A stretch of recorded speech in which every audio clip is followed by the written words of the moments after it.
Today I'm going to explore the media and cultural dimensions of my chosen element, the moving image.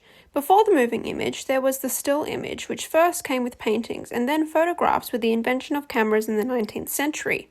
Since painters no longer had to depict reality, their subject matter shifted from the bourgeoisie to the working class, and their stylistic choices became more innovative.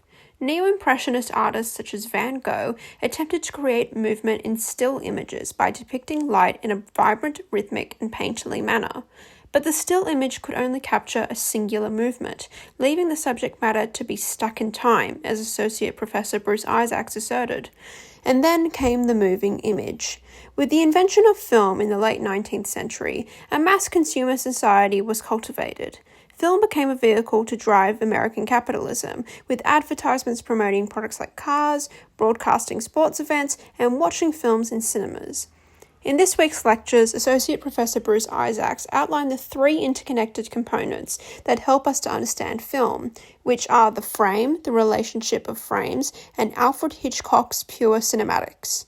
The component of frames encompasses what makes up a frame in the camera's eye. In other words, this component is a mise-en-scene.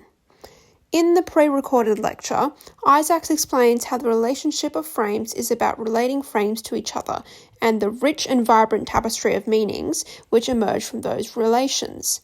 Hitchcock's pure cinematics illuminates how the assemblage of moving images can create completely new meanings.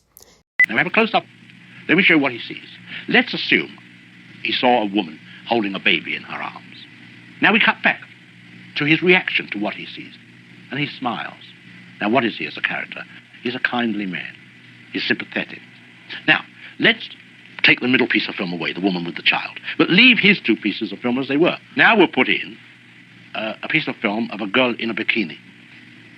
He looks, girl in a bikini, he smiles. What is he now? The dirty old man. He's no longer the benign gentleman who loves babies. That's what film can do for you. Filmmakers over the decades began to realize the full capabilities of the moving image to activate the ethos of its audience, which led them to break away from the dominant Western grand narrative presented in films of the early to mid-20th century and become more experimental. Writer Nicole Lajeunesse identified the problem of realism through the question, is it actually possible to tell a story with true objectivity? To answer her question, no, considering the volatile nature of film's morphological state. Theories like Auteurism highlight the shift in audience and authorial interest to consuming and producing stories about everything ugly and beautiful about humanity, like in the groundbreaking films All Quiet on the Western Front and Everything Everywhere All at Once. Therefore, the moving image has dramatically changed from its birth in the 20th century to the present day, and contains both the power to entertain the viewer as well as make a profound impact on the human ethos, which no other media has the power to simultaneously achieve.